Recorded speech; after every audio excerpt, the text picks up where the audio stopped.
Hello everyone. Today we are going to discuss एक और important topic that is interlocutory orders and non-interlocutory orders. जरा हम इसे समझने की कोशिश करते हैं. सबसे पहले what is interlocutory order? जब कभी भी एक सिविल सूट चल रहा होता है, उस सिविल सूट के दौरान कोर्ट बीच बीच में कुछ ऑर्डर्स पास करता है. कोर्ट बीच बीच में कुछ ऑर्डर्स पास करता है. जब हियरिंग चल रही होती है तो कोर्ट बीच बीच में कुछ ऑर्डर्स पास करता है, उन्हें हम कहते हैं इंटरलोकेटरी ऑर्डर्स. अब वो इंटरलोकेटरी और नॉन इंटरलोकेटरी से क्या मतलब है?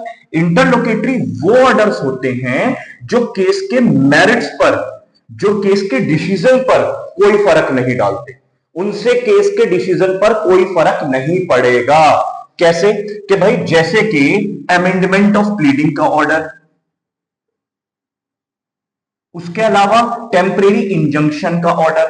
तो ये जो बीच बीच में कोर्ट ऑर्डर पास कर रहा है, इससे केस के मेरिट्स पे क्या फर्क पड़ रहा है? केस के डिसीजन पे तो कोई फर्क नहीं पड़ रहा. ठीक है.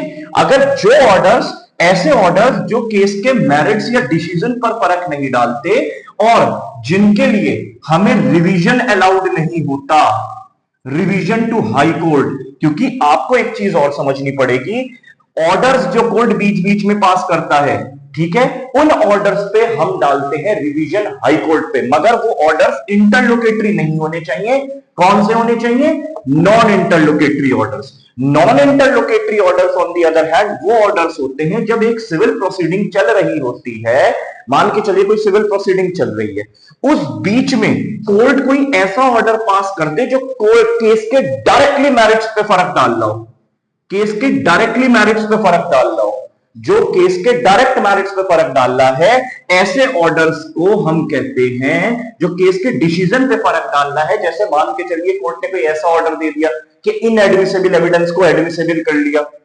ठीक है, इनएडमिसिबल एविडेंस को कोई एडमिसिबल कर लिया, वो होते हैं हमारे नॉन इंटरलोकेटरी ऑर्डर्स. कोई नॉन जुरिस्डिक्शन, आपकी जुरिस्डिक्शन नहीं थी, कोर्ट ने ऐसा ऑर्डर दे दिया जो नॉन जुरिस्डिक्शनल ऑर्डर है, ठीक है, उन्हें हम कहते हैं non interlocutory orders.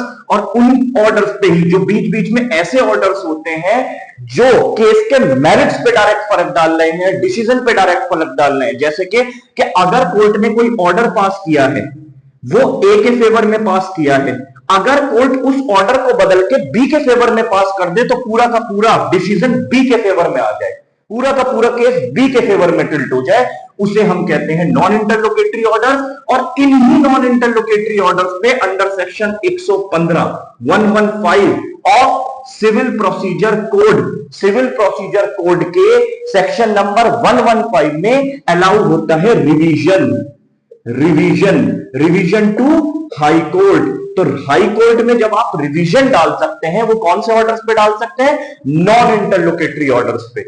Non interlocutory orders कौन से? जो केस के मेरिट्स पे, डिसीजन पे डायरेक्ट फर्क डाल रहे हैं.